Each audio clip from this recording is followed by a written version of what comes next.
Good morning, good afternoon, and good evening, wherever you might be joining us from. I am HR Funk, and welcome to my morning coffee live stream. I put this together pretty much on the fly. Normally, I have my Wednesday morning videos that come up right about this time. Actually, they come up at 8 o'clock. I'm starting the live stream a little bit early today because I might have to end it a little bit early. So typically, these go for about an hour, and I decided to just start this one a little bit early. So if I have to end it early, it's not going to make that much difference. You might notice a couple of updates here if you've seen my past live streams. My lovely wife got me a brand new desk, which I realize you can't see, but I now have a lot more room here and I'm trying to maximize it. So I've also upgraded my microphone stand. Now, previously, you couldn't really see the microphone. It was down here below the level of the camera, but it took up a lot of my desk space. So I got this new boom arm. So I'm trying to get to be, I guess, a little bit more professional as I do these things that I've done in the past, or than I've been in the past, rather.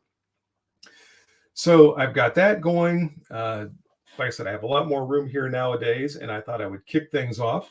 And as I said, this is the morning coffee live stream. So I hope all of you are well prepared. I have my coffee pot over here beside me, so I can refill as necessary as the morning goes on. And it looks like we have 11 people here so far. I'm not seeing many comments yet coming in. So hopefully that's, there we go. Marty Neff is here. So says, thanks for the notification. And good, I hope you went out, or I hope the notification went out. By the way, I'm doing this broadcast a little bit differently today too. I'm using StreamYard, which allows me to do some different things. And one of the things, now this is going to be an experiment, so I'll mention this a couple of times as we go, but I'm going to try to have guests here today. So the way this will work is if you would like to appear on the live stream with me and be able to actually have a conversation back and forth. Now, if you do that, everybody else is going to be able to see you too. I don't want anybody to be surprised by this, but you know, you can actually talk if you have something you want to discuss with regard to the videos or current events or anything like that. You'll be able to do so. Now, this is a family show. Keep everything clean. Keep it viewer friendly, child friendly, pet friendly, and every other kind of friendly. But if you would like to do that and you have my email address, you can send me an email. I'll send you a link so you can join the live stream and you can join in. And that way, like I said, we'll be able to have a conversation back and forth. And let me look at some of the comments that are coming in now, because it looks like we're starting to get some. Don Grimes is here. Hi to you, Don. Chris 1911 is here. Chris, good to see you. What happened there? Geico 1975, good morning to you. Keith Horry. Thoughts on Gerson Browning high power? Just ordered one. Love the channel. The ones that I've handled and shot, I really like. I think the quality is good. The performance has been good. I had the one that was modified by BH Spring Solutions. So it had a lot of their parts installed on it, but the base pistol itself seemed very good. And then I had the Gerson Ops model here a while back that I recorded the review on, and I really like that one too. So I think they're good pistols. There's nothing bad that I can say about them. I hope when you get yours, you really like it. Covert Arrangements is here, just got notified, and I just kicked things off too. So that notification probably came in right when I hit the start broadcast button. Don Grimes, greeting from Central Florida. Wow, you guys have had quite a week down there. I hope all is going well with you and your family. Best wishes for everyone in Florida. Josh Twyman swore into the National Guard. Wait a minute, that just jumped. First RSP drill is October 22nd, 23rd. Well, good for you, Josh. Best of luck. I think we talked about this before. I think you're going to do just great. Marty Neff says she set you up well. That microphone makes a huge difference. Good.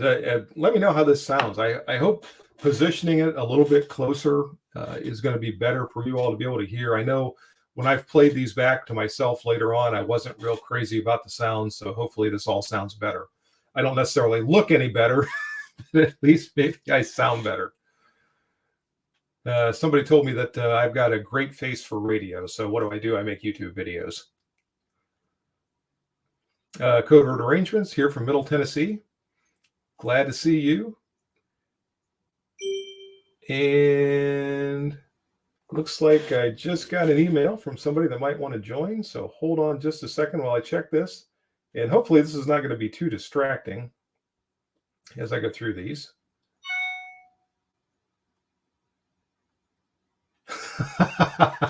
No, I didn't get an email from anyone that wants to join.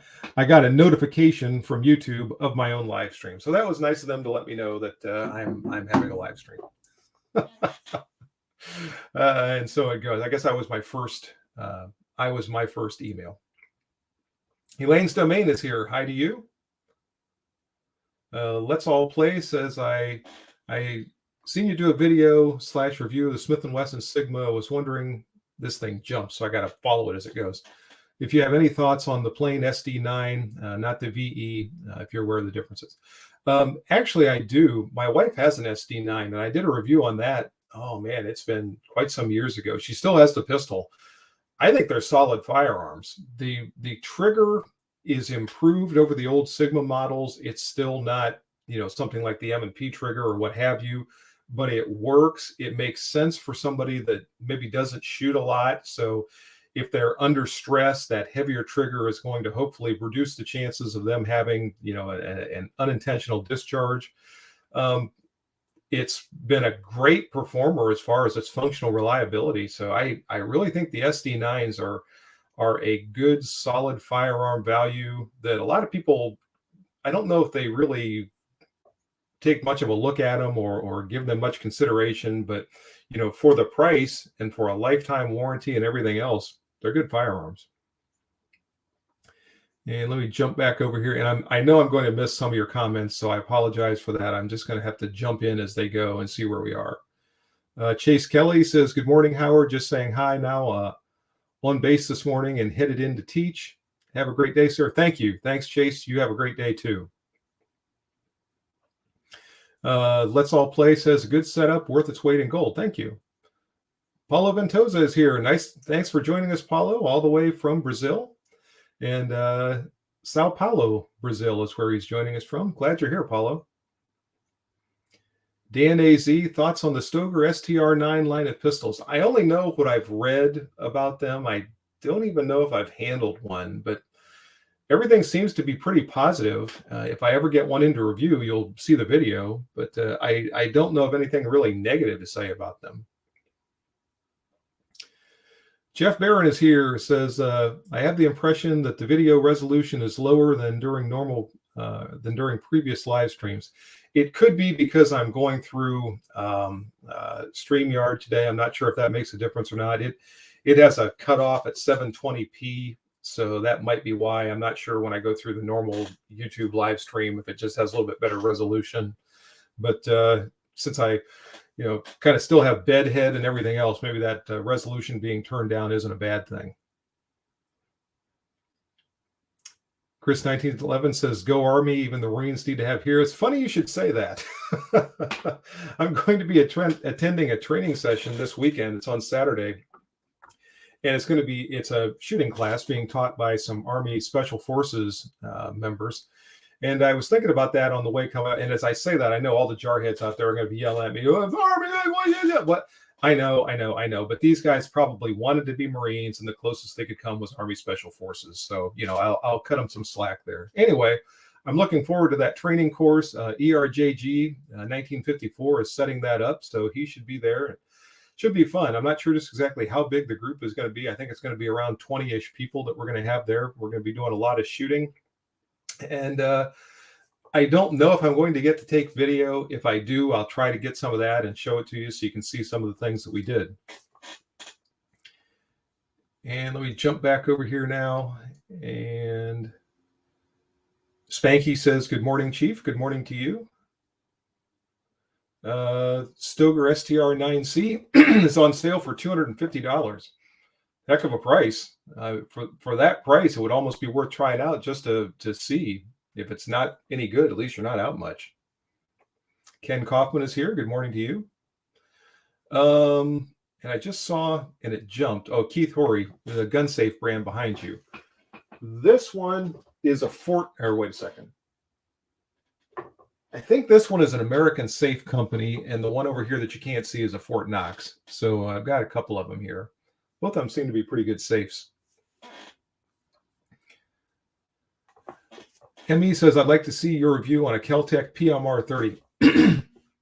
I was just looking at a CMR 30 earlier this week because people keep asking me about the 5.7 by 28 cartridge. And to me, I keep thinking it's a 22 Magnum. Yeah, I mean, I know it's got a different bullet and a little bit higher velocity and all that, but for the difference in price and everything, I think you don't get that much greater performance over and above the 22 Magnum. So I was thinking about maybe trying to get a CMR 30 in here to review. So who knows? You might see something like that in the future. Jeff Tim says, whoop, you started early? Yeah, because I know people start chiming in or tuning into the live chat about 10 till. So I decided to start this at about 10 till. That way, as people started to look on YouTube to see what the video was for the day, they would hopefully see the live chat was up and be able to chime in. So that's why I started early, Jeff. Roy Kiefer is here. Thanks for joining, Roy. Says, good morning, all. Coffee in hand and tuned in. Thought it would be 8 o'clock. And that's fine. Like I said, I was starting early so that as people started to look coming up to 8 o'clock, the live stream would already be running. And I'm glad you got your coffee. Jeff Barron says, Howard, have you ever shot any of the very inexpensive handguns? Les Brown. Oh, very expensive. I'm sorry, I misread that. When I started to see the names, Les Brown, Corch, etc. So what are your impressions? No. And I've always wanted like a Les Bear or, one of the really high-end 1911s to try out, a Night Guard or something like that. And just never have been able to have the right combination of available funds and available firearms. So maybe someday you'll see one of those, but so far I have not done one. Joe Morgan is here. Hi to you, Joe. Josh Twyman says, I could have joined the Space Force according to my recruiter. How about that? Eventually, Army satellite specialist will transfer to the Space Force. Okay. Barely missed the MOS on you, ASVAB. Well, that would have been cool. We would have had our first Space Force member here to be able to chat with once you're able to chime in later on. Jeff Tim, Special Forces are linguists and teachers. Yeah, and the one gentleman that's going to be teaching the course I've talked to before, and he makes that point over and over again. Now, in order to be teachers and teach indigenous troops and all that, they go to lots and lots and lots of instructor training. So that's the things that they're going to be relaying in the course for us. This is going to be, like I said, a firearms course or a shootings course that they're going to be teaching. Covert Arraignment. Just sold my FN57 ransom ballistic gelatin test and was unimpressed, to be honest. Oddly, the individual I just mentioned that's going to be teaching this course has some experience with the 5.7 by 28 in combat, and he's unimpressed with it as well, if that tells you anything. Tom White, what do you think of Langdon Tactical, if I may ask? I met Mr. Langdon at the NRA convention several years ago, and nice guy. I enjoyed talking to him. Ernest Langdon, I couldn't think of his first name right off. And he was showing me one of his Beretta pistols that he had done himself. It wasn't one of the Berettas that his name is attached to. And I was pretty impressed with the pistol. Now, obviously, I couldn't shoot it right there in the middle of the convention, but handling it and trying the trigger and looking at it seemed like a nice pistol. He seemed like a nice guy, seems to be very knowledgeable. So if I ever have a chance, I'd really like to try out one of his pistols. And if I do, you'll see it in one of my videos. Let's all play. Do you have any thoughts on Remington R51 with its weird Pedersen lock? You must have missed my series on that. I bought one of those several years ago, and I thought it was cool because it was something different, with the different operating system, and I thought its looks were kind of cool, and I thought it was kind of neat. And I waited until one of the later production ones, hoping that a lot of the bugs had been worked out. And no, I had problems with it pretty much right out of the box. And I did some work with it. And I thought I had it fixed. And I sent it back to Remington. And I can't remember now if I sent it back twice or finally, I think I might have sent it back twice to have them work on it, and I never could get the thing to work right. I still have it. I keep it around more or less as a curio. I suppose I could use it as a paperweight or maybe a desk ornament or something like that. But for any serious shooting or defensive use or anything else, I really cannot recommend the R51. And unfortunately, I think that more than just about anything else led to Remington's downfall. Jeff Barron, I'd be very, very interested in your review of a crazy expensive handgun. Maybe someone would loan you one. Yeah, if I ever get one, you'll see it. I would like to review one.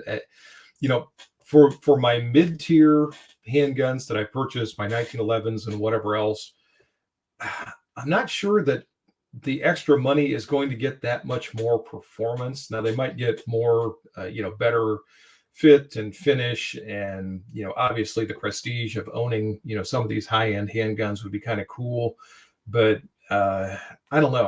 I wonder how much more performance you're really going to get from some of these. Josh Twyman, happy with the Cav Scout or Medic. That was what you wanted. Good, and I'm glad you got something you wanted. Alexander Curry, greetings from West Palm Beach, Florida. So yeah, you guys, I think we're right in the middle of it last week. So again, I hope all is well there. Best wishes and prayers for everyone in Florida. I hope life gets back to normal for all of you as fast as possible.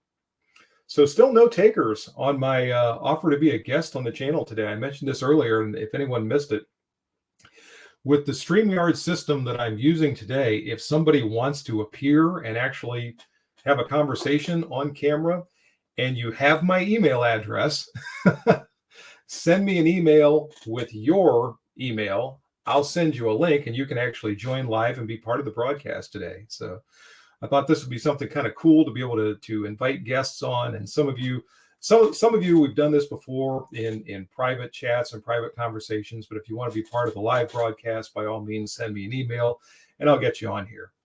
Once again, if you come on, please keep it clean, keep it child friendly, viewer friendly, and all that. Let's see. Hot 8 is here, says, I've had all three, Les Bear, Nighthawk, and Wilson. All are very good.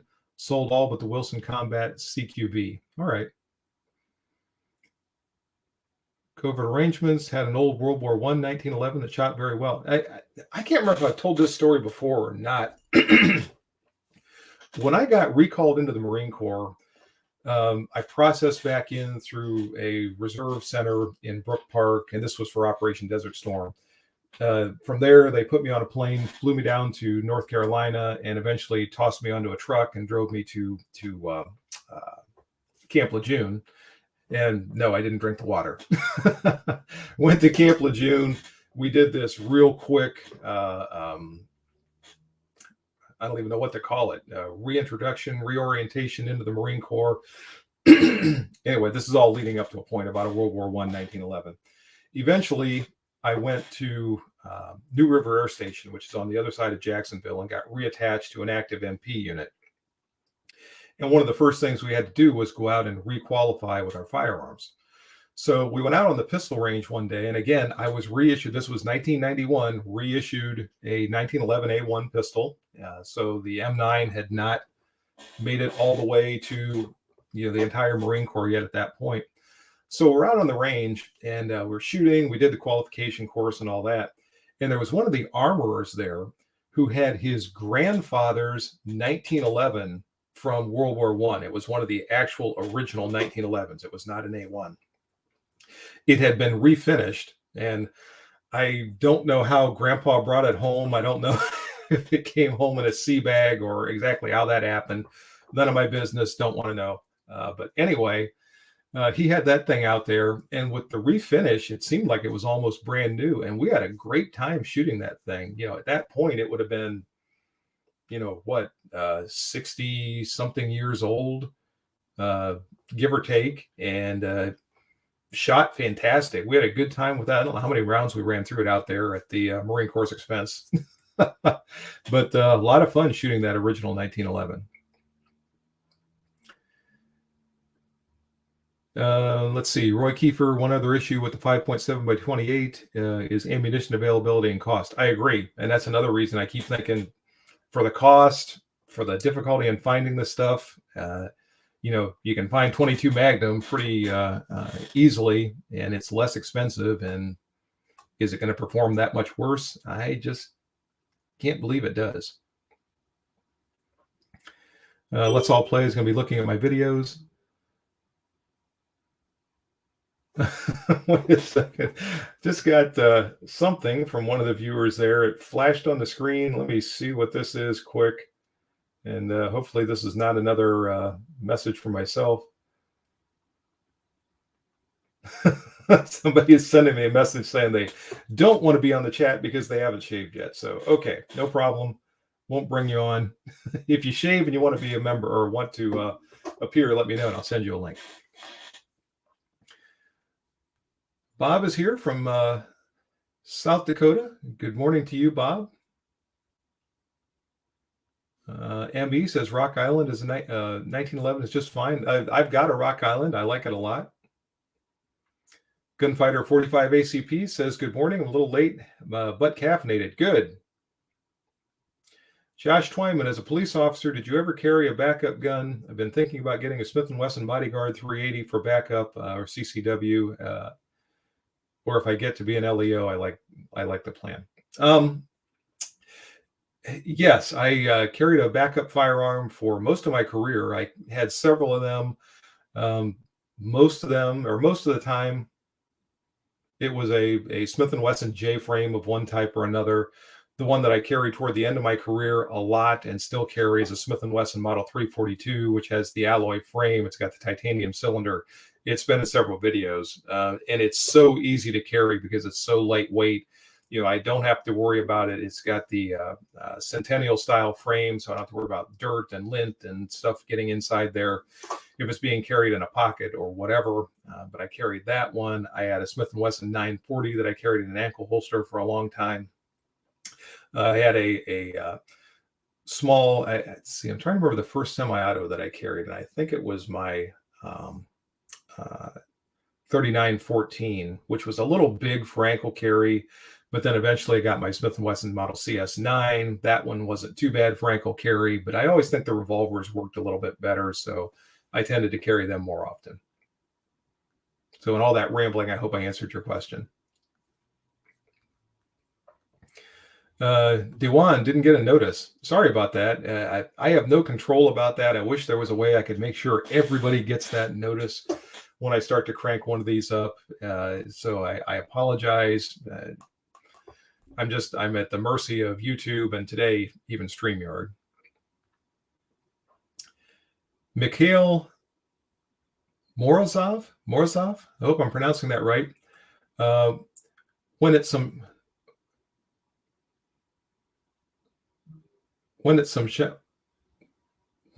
to shotguns, what is your favorite combat shotgun? Okay, what is my favorite combat shotgun? My favorite combat shotgun has got to be the Remington 870, just because I've used it for so long, going all the way back. Those were the shotguns I had, or that we had when I was in the Marine Corps. Those were the ones I've used throughout my law enforcement career. Toward the very end of my time with my previous department, we switched over to a Remington 1187 that worked very well. I like the 1187. It's nice that it is self-loading and all that, but I still just day in, day out prefer the Remington 870.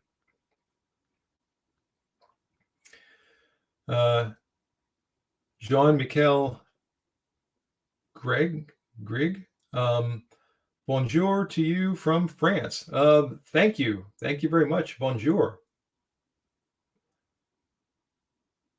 Jeff Barron, my experience with the BG 380 was absolutely awful. Yours and a lot of other people. That was one that they really should not have come out with. They also came out with a 9mm version of that, which also was just not a good option for them. Day one, Rock Island is amazing. Have a 45 ACP and a 10mm. Thinking about getting a double stack 10mm. Oh, good for you. If you get one, I hope you like that as well too. Happy Joy is getting a concealed carry in New Jersey, or is getting his concealed carry, his or her concealed carry in New Jersey. Good. From what I understand, that's not as easy as to be able to get in a lot of other states. Not surprising, being New Jersey. Ting Ting says, good morning. Good morning to you. Dewan, so the T-Sauce is worth it? No, it looks like he's talking to Frank Wedges. I like my T-Sauce a lot, just for what I might be able to throw in on that. Getting my concealed carry in New Jersey, have 3-year-old twins. Any advice about carrying around children? No more than the standard, gun safety. Make sure it's always pointed in a safe direction. Make sure you keep your finger off your trigger until you're ready to shoot. Don't load it until you're ready to use it. All the standard firearm safety. Obviously, don't leave your firearm unattended with your children. Around it somewhere. Children tend to be curious about firearms. If you don't have it on your person, make sure that it's in a secure place. Make sure it's stored from a separate area than your ammunition, et cetera, et cetera, et cetera. I mean, it's a lot of the standard firearm safety rules. As your children become older, what I did with my children, and I'm not saying everyone should do this, this is going to be dependent on your children, their level of maturity, et cetera, et cetera, et cetera. But I started to teach my children about firearms at a very young age. So as they got older and older, there was a respect for firearms, and there also wasn't that curiosity, because if they ever wanted to go out and shoot, they could go out with me and I would let them shoot. My son still enjoys shooting. My daughter, I think she likes to shoot, but it's just not something that she does a lot.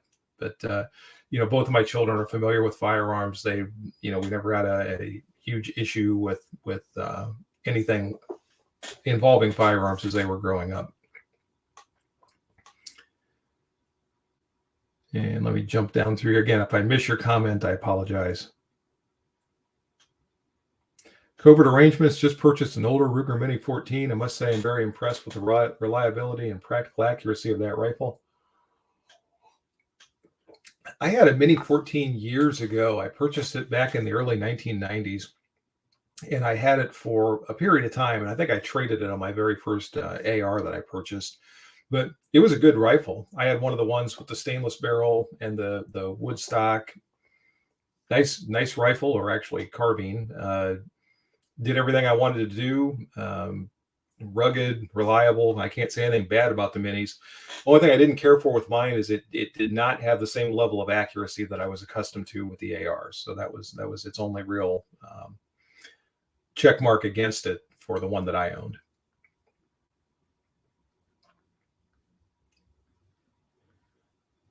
Roy Kiefer, any experiences with the new aluminum frame M&P? I actually handled one when we were down in South Carolina a week or so ago. I went into a gun shop down there, and they had one of the aluminum frame M&Ps. So I got to handle it. It feels like an M&P. Trigger feels like an M&P. All of that. I did notice it feeling a little bit heavier. It's an ounce or so heavier than the polymer frame M&P, and that was noticeable in the heft of the pistol. So when I finally get one to shoot, you'll be able to see it in a video. But that's as much as I can tell you about it so far. And off the top of my head, I don't remember what the price was for that. It seems like it was in the mid to high $500 range.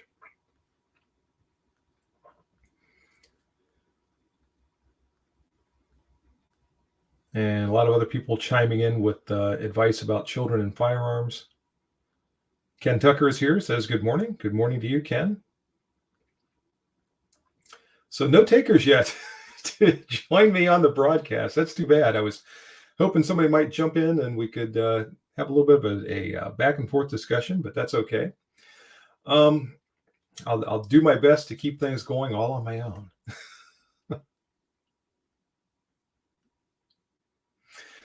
Daywan, really want to get my hands on a Springfield 2011. People asked me about that the last time I did a live stream, and I've done a little bit of research on them since then. I'm really lukewarm to that firearm. I got to tell you, I don't have anything against it. I mean, if people like that, that's fine. I'm not really being critical, but if I want a 1911, I guess I want a 1911. It in my mind should be made out of steel, or at very least, an alloy frame, and should have a single stack magazine. And I don't know. It feels to me like somebody took a Glock and a 1911 and smashed them together and put it in a blender, and it came out with the actually Springfield's is the Prodigy. And I don't know. I can't get excited about the thing. But if you get one, I hope you love it.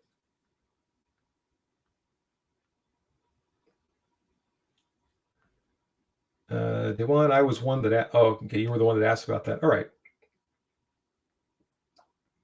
COVID arrangements. I like old school cool. I guess that's the boat that I'm in too. Josh Twyman, has anyone ever owned a Mosin? Wait a second. Mosin Nagant. I want to get one out, preferably an M38 or a 44. I've never owned one. I've shot them. I've been around them. A lot of people really seem to like them. They're not quite my cup of tea, but again, I don't have anything against them. If you get one, I hope you really like it. Mikhail recently got an HK VP9L and love it. Good. When it comes to plastic guns, it's the best, and it's still love my 1911. Good. Yeah, I've handled the HKs. I've never shot one. So many of the polymer frame striker fire pistols to me feel the same. The grip frame on the HK I think is pretty good. That's one of the things I like. And same thing, Walter has one that's very similar, and the model number doesn't come to mind right now, but also has a good feeling grip. But it's another polymer frame striker fire pistol in my mind. So I don't know. Maybe someday if I get my hands on one, definitely if I ever get my hands on one, you'll see it in a video, but that's not one that I'm rushing out to find right now. Again, though, I hope you love yours. I hope it works well for you, and I'm glad you got it.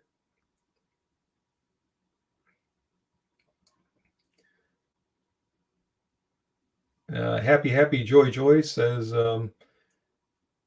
can you send me some of your holsters that you got for free?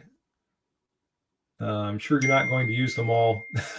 I'm actually going to do that holster giveaway. That's one of the things that's been on my back burner for a while. Part of the reason is I got some more holsters in from Tagua, and I'm going to produce another video one of these days so I can talk about them. I got some 1911 holsters. I got a shoulder holster. So I thought before I started to do the giveaway, I would do the review on those too, figure out which one of those I'm going to give away, and then put out the video for people that want a free holster. So that's coming. I haven't forgotten about it. So when you see that come out, when you see the video, get me a message, and I will get a holster on the way to you. Dan G says, I've got a Rock Island GI DS, and this thing just took a big jump. Where'd that go?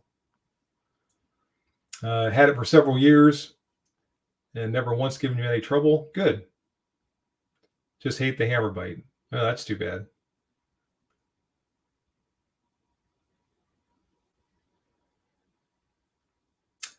Z says, HR, were you saying that you would like someone to join the stream and talk with you about gun stuff? Yeah, that's exactly what I was talking about. I've mentioned this a couple of times, so if you tuned in late, I'm using StreamYard today. So if anyone has my email address, they can send me an email. I'll send you a link to this stream, and then you can click on that. It'll bring you here, and I'll bring you into the room, and we'll be able to talk. Now, everybody's going to be able to see and hear you. I don't want anybody to be caught off guard and think that it's going to be a private discussion that nobody else will hear. But that's why I'm using this format today, because I thought it might be fun to have some guests. And I did get a message a minute ago. Let me just check this quick and make sure it's not. Actually, I guess maybe that was a text message that I got. Yep, that was a text message from Abe. So I got the message there, Abe.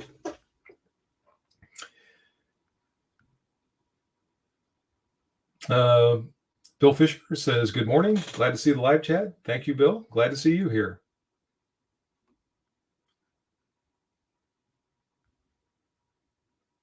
Mosada says, tell us about your coffee. I'm glad you asked. This is a Scenic River coffee, and this is called Campfire Delight. And it's basically got a flavor kind of like s'mores. So it's got a little bit of a chocolate flavor and a little bit of graham cracker and marshmallow and all that. It's one of my favorite coffees. They have it at the local grocery store, and I've consumed gallons of this stuff over the years. So I really like this one.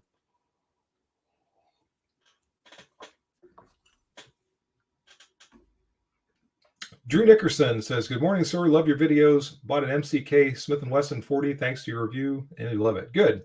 And I just got some. This is interesting. I got something a week or so ago from CAA, and they asked if they could use some portions of my video in a commercial that they're producing for TV. So who knows? Maybe you'll be able to see a portion of that video on a TV commercial someday. But I thought that was kind of cool. HR, if I had something of value to say, I'd toss you an email. All right. And that's fine.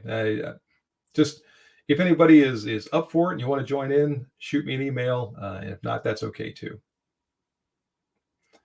Dewan, have you tried the Death Wish coffee? No, I've seen it and I can't get past the name. I'm not sure why you want to drink something called Death Wish.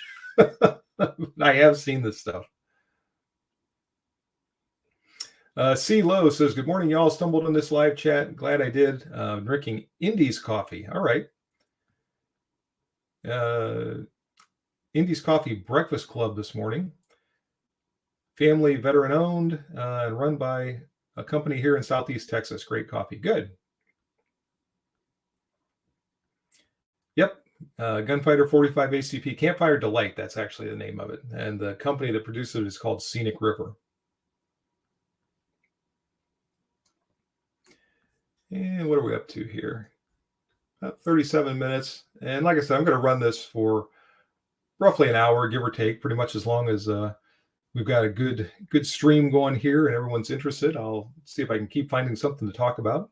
So far, we've covered the important things. We covered coffee. We covered some firearms. Oh, I forgot the big news. I just saw this morning on Mr. Guns and Gear's channel. Glock is apparently coming out with a rifle. Did you guys see this?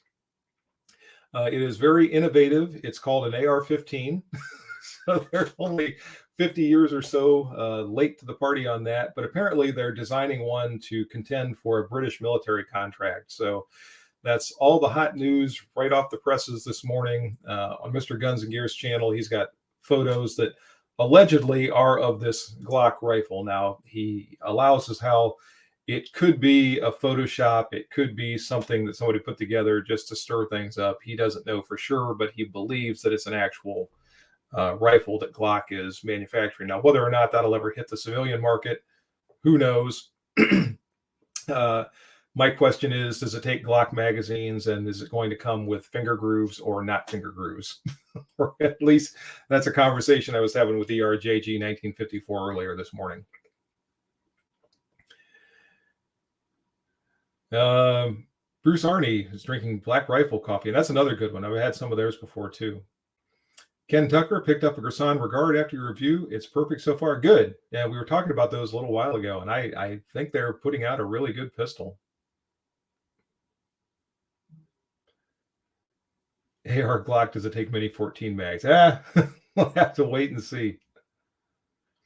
Roy Kiefer saw that video.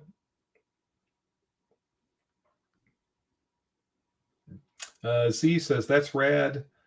Be interested in joining. Is the email on or about actually, yeah, if you go on my page, my email address is on there still, or at least it should be. You should be able to click on the about button or whatever, and it should be able to bring up my email.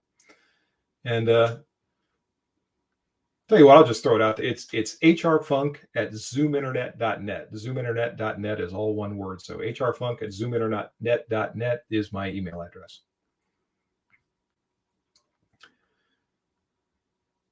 Glock is the Toyota of guns. Daryl Walton says, can you use that coffee on your flapjacks? No, not unless you want to be really soggy. Wonder if their AR will be perfection. I'm curious if it does hit the civilian market. I'm wondering what the price point is going to be. If it's going to be just outrageous, or if it's going to be something that's comparatively pretty reasonable. I don't know. We'll see. What you can get $400 and $500 ARs these days that perform pretty darn well. To jump in with something that's going to be a higher end AR, something on the lines of a Daniel Defense or whatever, that's a very established high end AR. I think they're going to have an uphill battle with that one.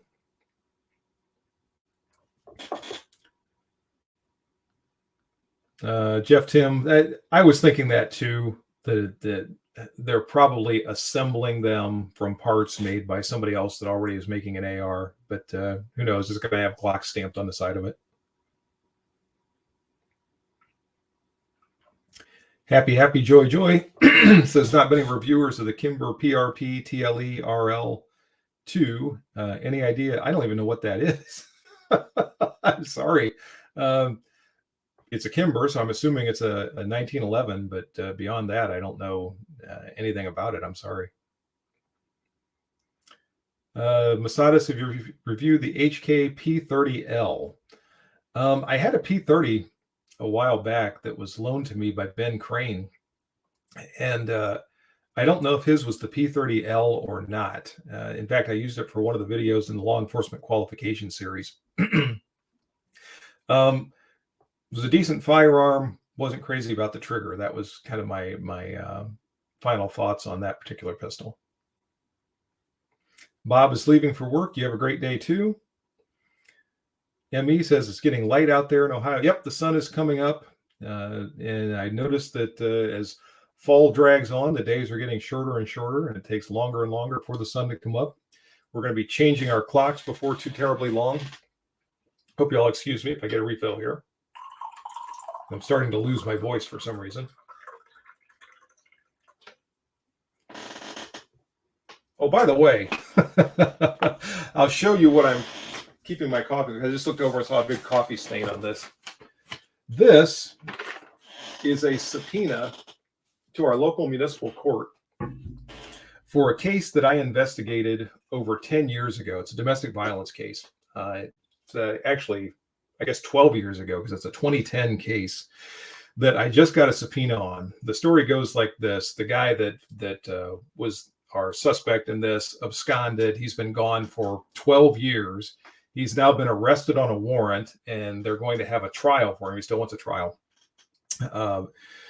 The victim of this has moved out of state. She's living in Missouri nowadays. So they've got to get her to come back for this thing. Fortunately, I actually, for once in my career, wrote a halfway decent report. So I've got a copy of my old report that I looked over, and it's brought a lot of things back. But one of these days, sooner or later, I'm going to be going to testify on a case from 12 years ago, for crying out loud. And when I turn in my subpoena, it's going to have a coffee stain on it, which a former chief of police told me that that's how you know that something is official police paperwork, because it has a coffee stain. Where are we here? A lot of people talking about the Glock AR.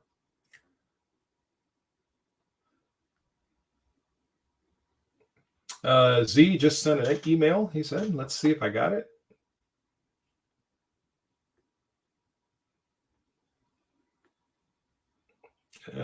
Nothing coming through yet. Make sure it has .net on the end. A lot of people accidentally put .com. There it is right there. So let's see here. All right, now what I got to do, hold on a second here. I'll go back over to here.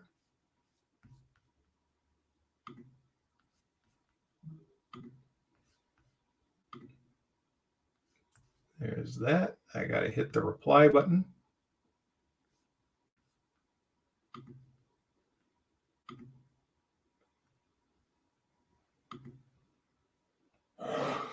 All right. And I just sent you a link. So when you get that, if you click on it, I should get a notification here, and I'll bring you into the chat, and it'll do the split screen. So you'll then be able to join in the discussion here. And while we're waiting on Z to do that, I'll jump back over here. Masada says, have a great day. Same to you. Thank you very much.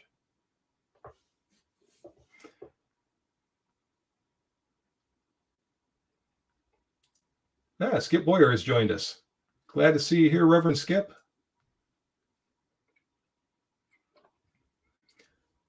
So yeah, a lot of people talking on the Glock AR-15. Jeff Tim, can you bill your old department for the testimony?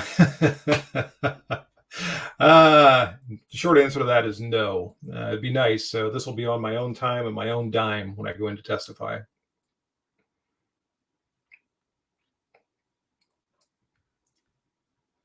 I just saw a question about 30-06 rifle from Jack B. If you were going for a 30-06 bolt action rifle, this keeps jumping, would you go for a wooden or a synthetic stock? A lot of that depends on what I would be using it for and where I was going to be using it. Anywhere where I was worried about, rain and snow and, bad conditions and all that, I would go for the synthetic. If it was something where I was going to be in a, dry climate, I didn't have to worry about all that weather and potential for rust and corrosion and damage to the stock and all that, then I would probably opt for the wood. A nice wood stock really is still, pretty, it's well finished and all that. So just kind of depends on what I would be using it for, like I said, and where I would be using it.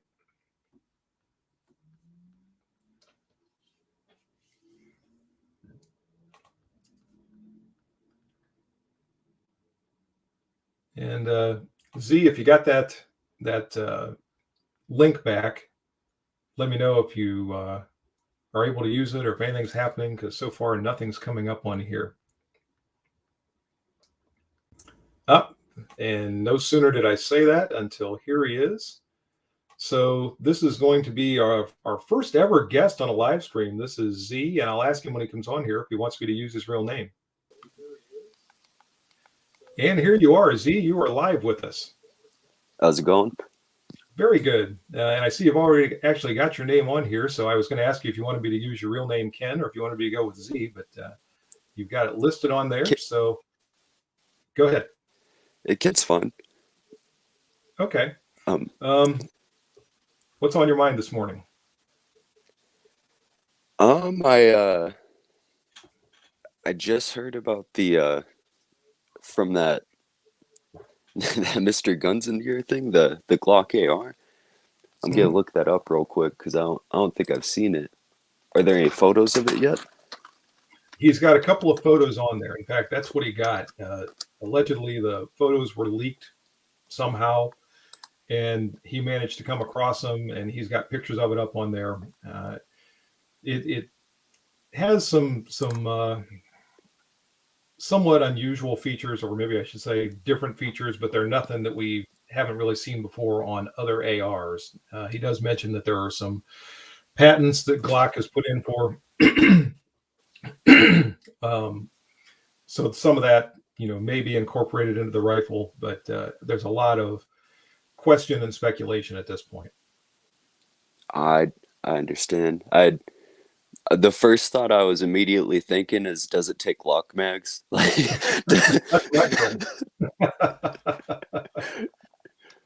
Yeah, that was what I was talking to ERJG 1954 this morning. That was our two questions. Does it take Glock mags, and is it going to have finger grooves or not finger grooves on the pistol grip? It just has an A2 style with the finger grooves like all around. No. But yeah, that was the hot news this morning, and I was surprised that somebody didn't bring it up in the chat. So that's why I wanted to mention it or throw it out there this morning.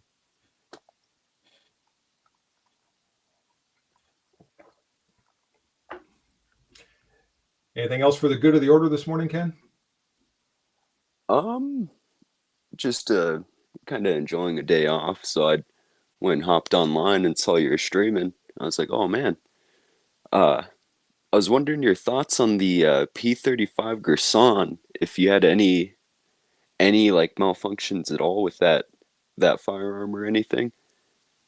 I did not. That thing impressed me. Now, I didn't run it through, 1,000 round endurance test or anything like that, but the shooting that I did with it was very good. I enjoyed it. I didn't have any issues with it. If you go back and look at the video, you can see what the accuracy looked like and all that.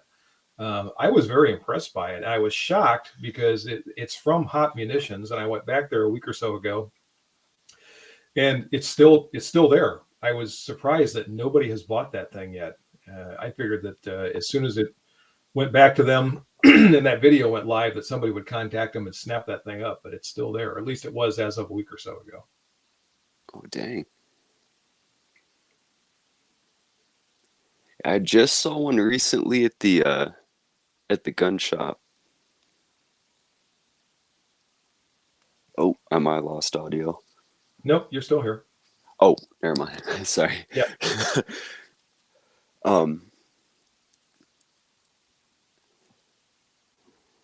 What's your opinion on the like what's the best shotgun you've used in terms of reliability and function? I mentioned this a little while ago. It's got to be my favorite, the Remington 870. If you run those things right and give them a modicum of maintenance, they are, pardon the pun, bulletproof. I just really like the 870s. I feel that I'm kind of a Mossberg fan myself. And there's nothing wrong with Mossberg. Good shotguns. I just prefer the 870s. It's kind of a Ford Chevy thing. Yeah. It's like with the Fords, they got those spark plugs that sometimes just kind of pop out because of the threads, but the Chevys are more kind of built differently.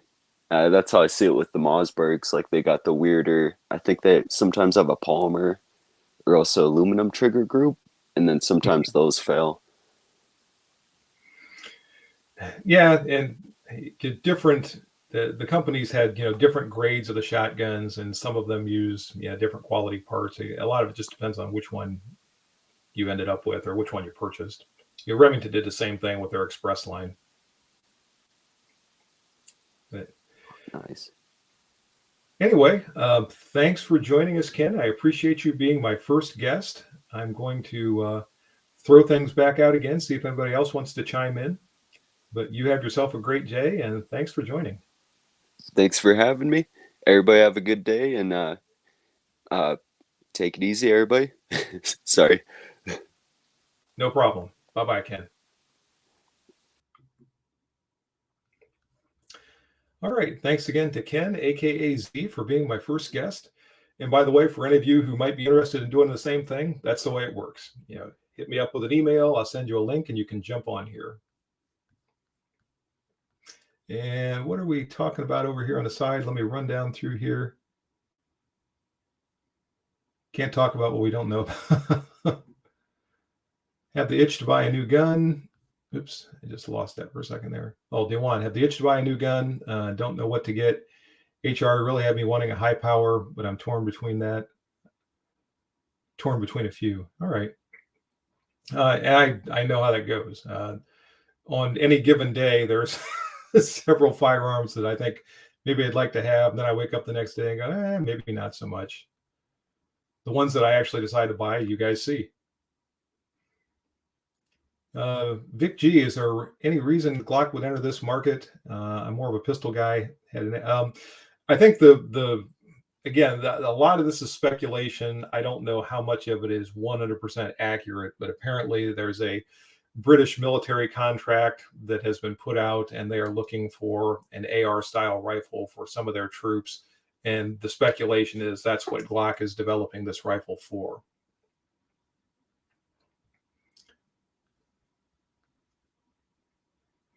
Skip Boyer Hop was a bit high on it. Keep in mind, if you use my discount code there, you can get a 5% discount. Or no, I'm sorry. The one for Hot Munitions is a 10% discount.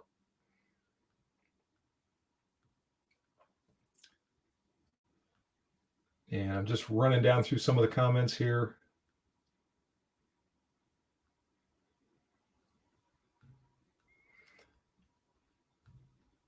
A lot of talk with Reverend Skip on here.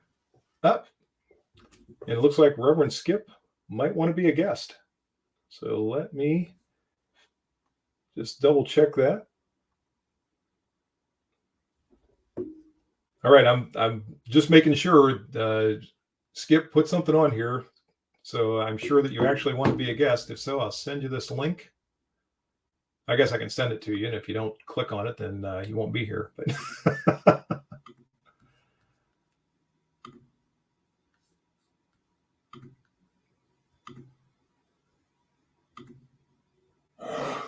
and there it goes.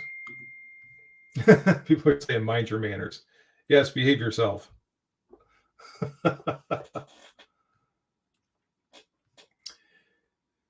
And let's see. Jeff Tim is talking to Hamden Bob. Dewan, the mag disconnect is the only issue I have. And the what you call it, the Gerson P35 did not have, or at least the ops version did not have the magazine disconnect safety. Now, I'm not sure about the standard model, whether that's got it or not, but the one that I had did not.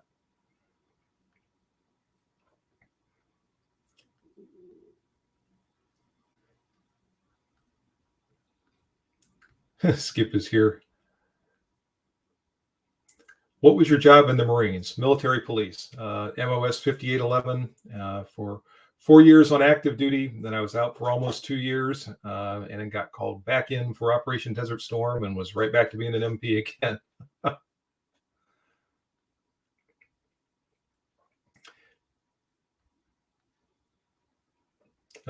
Jay Helms, I'm a big, okay. Happy Joy is talking to Jay Helms. The standard MC35 has the mag disconnect. Okay, thank you. I wasn't sure. I thought maybe it did, but I wasn't absolutely certain. And it looks like Reverend Skip is about to join us here. So we'll bring him on. Good morning, everybody. Good morning. How are you today? I'm doing very well, sir. And you? Oh, doing real well. And hey, for anyone who doesn't know, Reverend Skip is also the mastermind of Always Faithful Holsters. So we've seen some of his holsters in the videos. What do you have for us today, Skip? Well, I just wanted to say that I think I've changed from being a Glock guy to a SIG. That'll be good news to a lot of folks. I know you've mentioned your SIGs quite a bit here lately. What is it that you like so much more about them?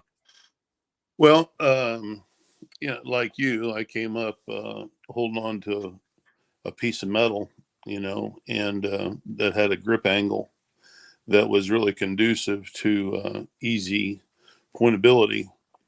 And I got into some other handguns, and but always wanted to have the good pointability. I never was, and I know you love them, but the M&P just wasn't for me. But anyway, I ventured into Glock and carried those for years. But the SIG, lately, I've had really good success with in draw to first shot and having accurate shots and just being able to find my red dot a whole lot easier. The grip angle is just superb for me. And that's the one thing I have not done with my M18 yet, which is the only SIG that I have in my current collection. I've not added a red dot to that yet. And one of these, I thought about taking the Delta Point Pro off of my M&P that I've had it on for years and putting that on the SIG, but I haven't done that yet. So I can't really, comment in one way or the other as to how that would work for me. But I know in shooting that M18, it's just a nice shooting, nice pointing pistol. And I didn't expect it to be. I think I've mentioned this before in some of the videos. I kind of expected, just in looking at it, it looked like that grip angle was a little too close to 90 degrees. And I thought it was going to feel a little odd, but it doesn't. It feels good. It points good. The trigger feels very good on that M18 pistol. And so I've been very happy with that so far. The older SIGs going back to the 220 series, I thought were decent pistols, but I never owned one for one reason or another, partly because of the price, partly because I just didn't think they had that much greater performance over and above some of the other handguns back in those days. But this newer series that SIG is coming out with is kind of impressive. I don't think the military is going to be unhappy with their new pistol. Yeah, I don't think so either. The M18 slide, from what I've heard, is a little heavier than the commercial slides that are going out, even in the X. Even in the X configuration. One thing, and I'd like to put a plug in for Doug down at dpcustomworks.com. He has milled a couple of my slides, my SIG slides, 320 slides, to accept an RMR. But the X slide, when you pull that plate off, they have a series of, or it takes a Delta Point Pro, and I think CH makes a conversion plate, which exacerbates the issue of high sights because it raises the red dot so much higher. But anyway, if you will take an RMSC and mount it on that, it'll mount directly to the DPP cutout. Now, it doesn't fill it properly, and if you're OCD, it's going to drive you nuts. Which I had it on there for a little bit just to look and see what it looked like, but it will mount directly to that. There's a big gap in front, and of course the sight is gone in the rear. Mm-hmm. But it does lower the dot. It puts it more in line with the standard sights, which makes it kind of nice. Now, I never took it to the range or anything, but I too, I'll be 67 in February, have transitioned all my carry guns to a red dot.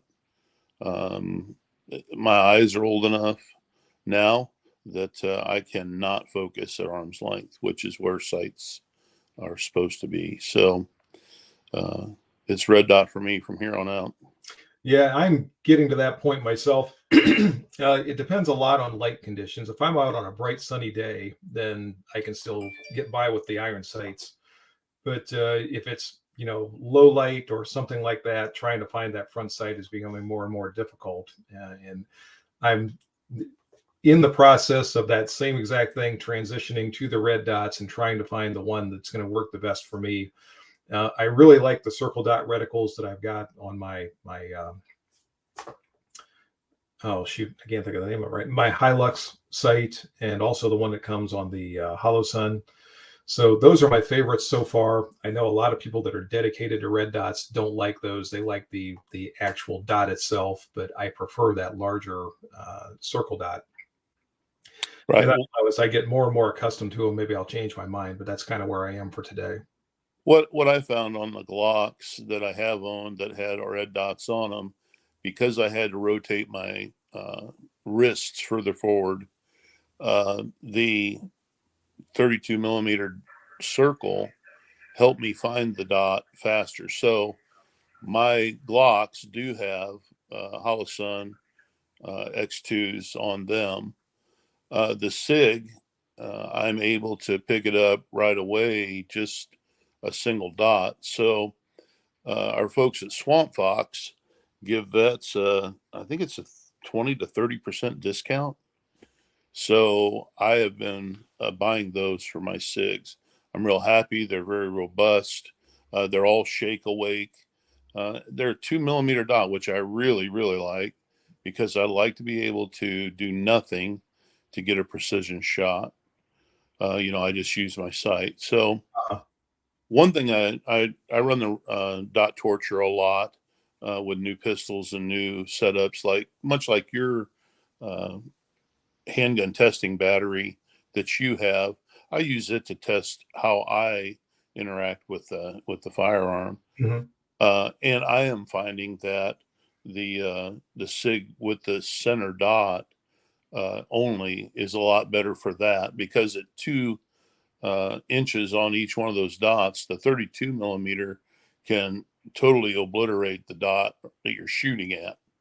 So you have to kind of trade off what you want for what you're doing. Now with the Holosun, as you know, you can turn off the 32. So the Swamp Fox doesn't have. I have the Justice.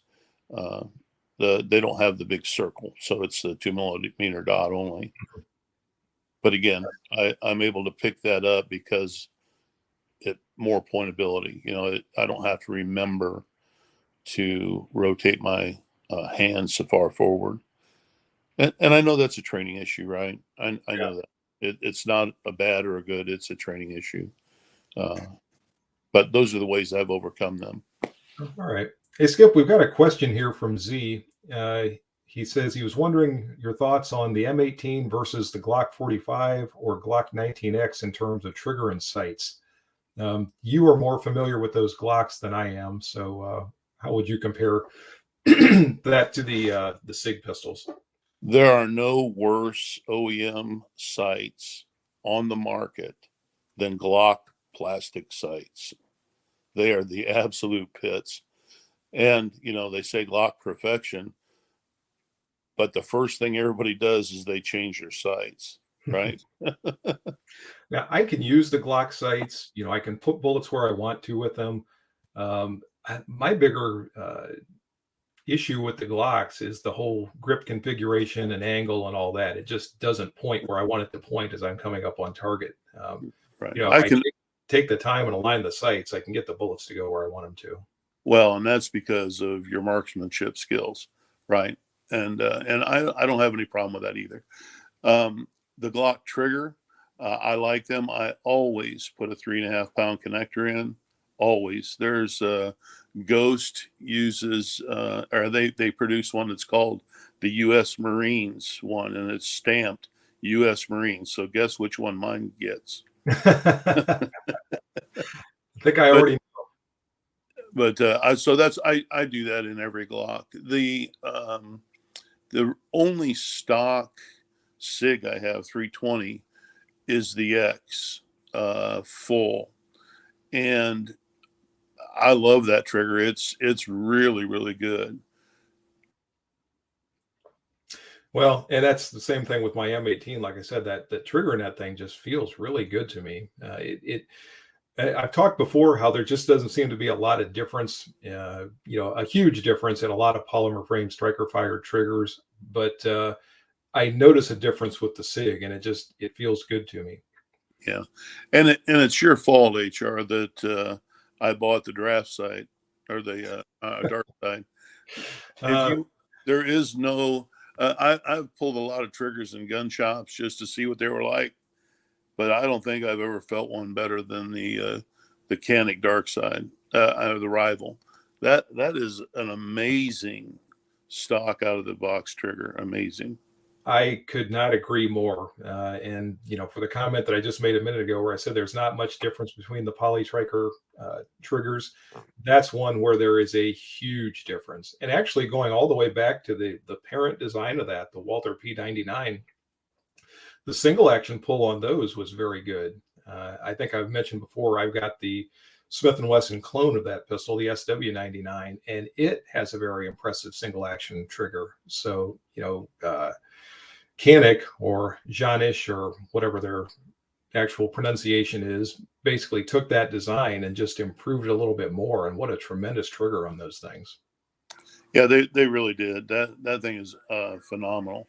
Now, back to the Glock Trigger. A lot of my Glocks, everybody does some kind of trigger work. They call it Glock perfection, but I liken it to in the old days when I was growing up. I did my first tune-up on a car at 13 for money. My dad had a couple service stations in Detroit, and 13 was 69 for me. And if you remember the cars that were on the road back in 1969, the Mustang, three.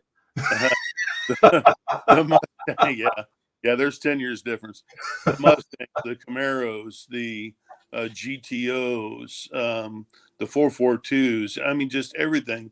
And nobody, not one person, as Chevy as they were, as Ford as they were, as Dodge as they were, left those things stock. Nobody did. And I dropped some Timney triggers, a Glock. They make a Glock Trigger, and they put that Glock Trigger just like the Canic Dark Side. They are phenomenal. They change how the trigger works. Mm-hmm. A lot of striker fired, you finish pulling the striker back as you pull the trigger. Right. But Timney triggers don't do that. The sear captures the striker at full extension and keeps it held back. And then all you do is drop the sear. So essentially, it's a true single action design. Yes, absolutely. Okay. And it really, in fact, to make it so it's not dangerous, you have to have all stock parts in your gun. Okay. If you have a connector, if you have a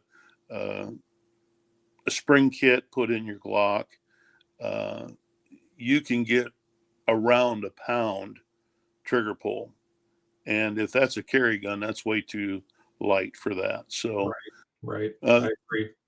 And I've got a stock connector and springs, and I'm around 2.5 to 3. And that for some is still a little light.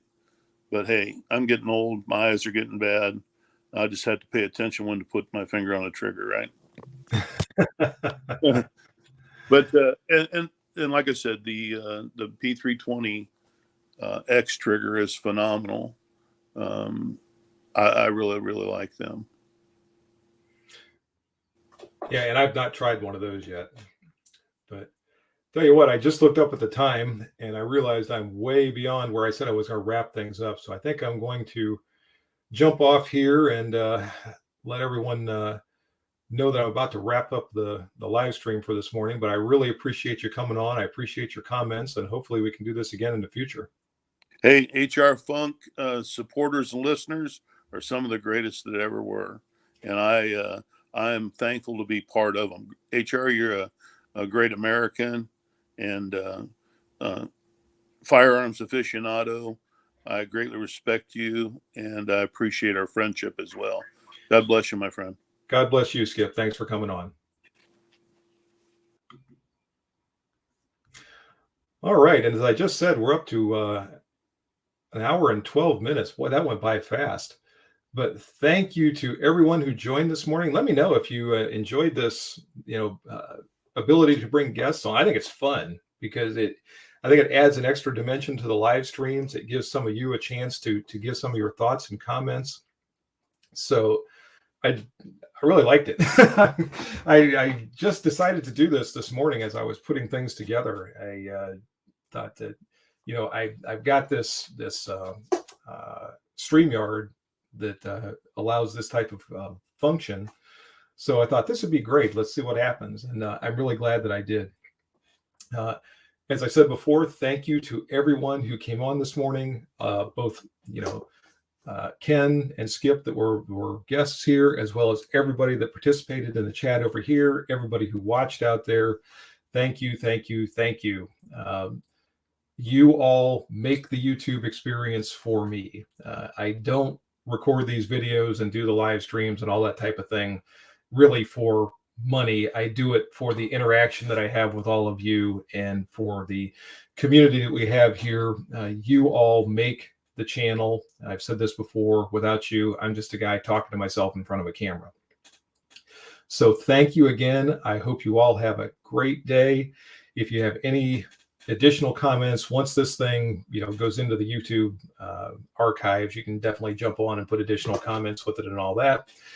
And I will get the video ready for Saturday. As I said, I won't be there. I'm not going to be able to participate in the live chat, but there will be a video on chat on Saturday. All of you can get together and discuss it. Say all the things you want to say about me when I'm not there to read them. And I will see you soon. And until the next time we do this, folks, good shooting. Bye-bye.